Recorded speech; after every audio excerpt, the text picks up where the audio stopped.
नमस्कार, CA7 news channel के नए बुलेटिन में आप सभी दर्शकों का स्वागत है। मैं हूं मोहित कल्याणी और आइए नजर डालते हैं अब तक की बड़ी खास खबर पर। आज देश के प्रधानमंत्री माननीय नरेंद्र मोदी जी का 74वां जन्मदिन देश भर में हर्षोल्लास के साथ मनाया जा रहा है। वहीं आज मंगलवार को प्रधानमंत्री नरेंद्र मोदी जी का 74वां जन्मदिन को लेकर देशवासियों में पूरी तरह हर्ष का माहौल है। इसी को लेकर भाजपा के नेताओं, कार्यकर्ताओं और आम जनमानस में भी पूरी तरह जश्न का माहौल है। लोकसभा चुनाव में तीसरी बार जनादेश हासिल करने के बाद प्रधानमंत्री नरेंद्र मोदी एक के बाद एक बड़े फैसले ले रहे हैं। अभी तक के 10 सालों में कार्यकाल के दौरान उन्होंने अपने ऐतिहासिक फैसलों के जरिए एक लंबी लकीर खींची है। आपको बता दें कि प्रधानमंत्री नरेंद्र मोदी के जन्मदिन पर हम आपको उनसे जुड़े कुछ ऐसे ऐतिहासिक पलों के बारे में बताएंगे जो अविस्मरणीय हैं। उनके सियासी सफ़र में सबसे महत्वपूर्ण क्षण तब आया जब उन्होंने 2024 में तीसरी बार पीएम के रूप में पद लिया और कुर्सी संभाली थी। उनके नेतृत्व में भारतीय जनता पार्टी ने निर्णायक जनादेश हासिल किया। पीएम मोदी पहले ऐसे गैर कांग्रेसी नेता है जो नेहरू के बाद लगातार तीसरी बार देश के प्रधानमंत्री बने हैं। दिलचस्प बात यह है कि 1962 के बाद पहली बार कोई सरकार अपने 2 कार्यकाल पूरे करने के बाद तीसरी बार सत्ता में वापसी की है। इटली के G7 शिखर सम्मेलन के दौरान प्रधानमंत्री नरेंद्र मोदी और उनकी इतालवी समकक्ष जॉर्जिया मेलोनी की सेल्फी क्लिक सोशल मीडिया पर जमकर वायरल हुआ था। मेलोनी की ओर से ली गई तस्वीर में दोनों नेता मुस्कुराते हुए नजर आए थे। इस दौरान मेलोनी ने पीएम मोदी को नमस्ते कहकर उनका स्वागत किया था। प्रधानमंत्री मोदी की ओर से पीएम आवास 7 लोक कल्याण मार्ग पर अमेरिकी राष्ट्रपति जो बाइडेन की मेजबानी करने की तस्वीरें भी खूब सुर्खियों में रही। बाइडेन पिछले साल सितंबर में आयोजित G20 शिखर सम्मेलन में हिस्सा लेने के लिए भारत आए थे।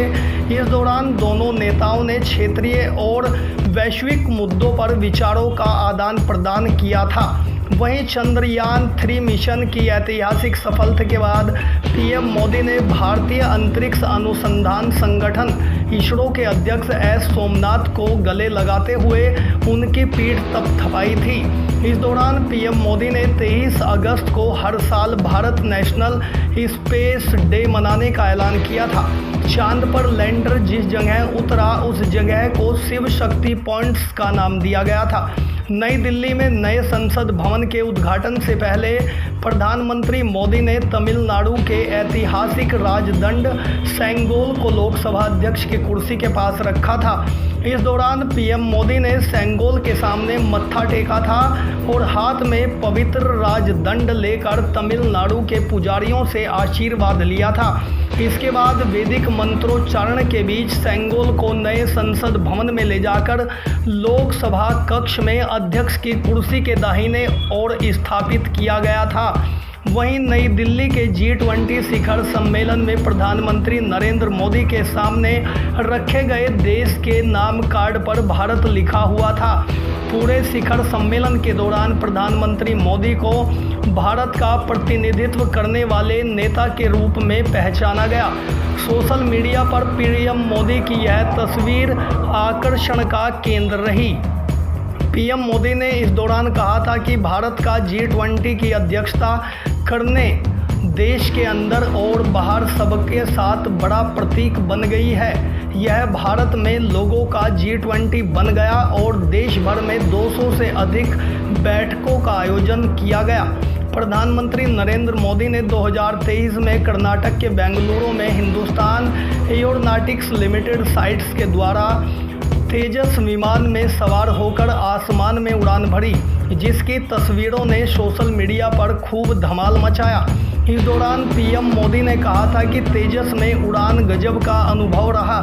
इस दौरान उन्होंने अंदर देश की स्वदेशी अक्षमताओं पर भरोसा और बढ़ा दिया। उन्होंने कहा है कि वह गर्व के साथ कह सकते हैं कि हमारी मेहनत और लगन के कारण हम आत्मनिर्भरता के क्षेत्र में विश्व से किसी भी स्तर पर कम नहीं। प्रधानमंत्री मोदी ने साल 2023 में अहमदाबाद के रोबोटिक्स गैलरी का दौरा किया था। इस दौरान पीएम मोदी ने रोबोट द्वारा परोसी गई चाय का आनंद लिया था। प्रधानमंत्री मोदी ने इस मनमोहक पल को अपने इंस्टाग्राम हैंडल पर शेयर किया था, जिसका उन्होंने कैप्शन भी दिया था, रोबोट को चाय पिलाते हुए तस्वीर देखना न भूले। इस लाखों लोगों ने लाइक किया था। प्रधानमंत्री नरेंद्र मोदी ने 2023 में उत्तराखंड के पिथौरागढ़ जिले में पार्वती कुंड में पूजा अर्चना की थी और ध्यान साधना की थी। इसके बाद उन्होंने कैलाश व्यू पॉइंट में आदि कैलाश के दर्शन किए थे। इस आध्यात्मिक क्षण के दौरान उन्होंने ढोल और शंख भी बजाया था। 2024 लोकसभा चुनाव प्रचार के खत्म होने के बाद पीएम मोदी कन्याकुमारी के विवेकानंद रॉक मेमोरियल में 45 घंटे की ध्यान साधना की थी। उन्होंने स्वामी विवेकानंद की प्रतिमा के सामने बैठकर ध्यान लगाया था। इस दौरान पीएम मोदी ने विवेकानंद शिला के पास स्थित तमिल कवि तिरुवल्लुवर की 133 फीट ऊंची प्रतिमा के दर्शन भी किए थे। आप देख रहे थे पीएम मोदी के जन्मदिन पर यह खास पेशकश। CS7 न्यूज़ जल्द लौटेगा ऐसी ही देश दुनिया की बड़ी खबरों के साथ। तब तक दीजिए इजाज़त। नमस्कार।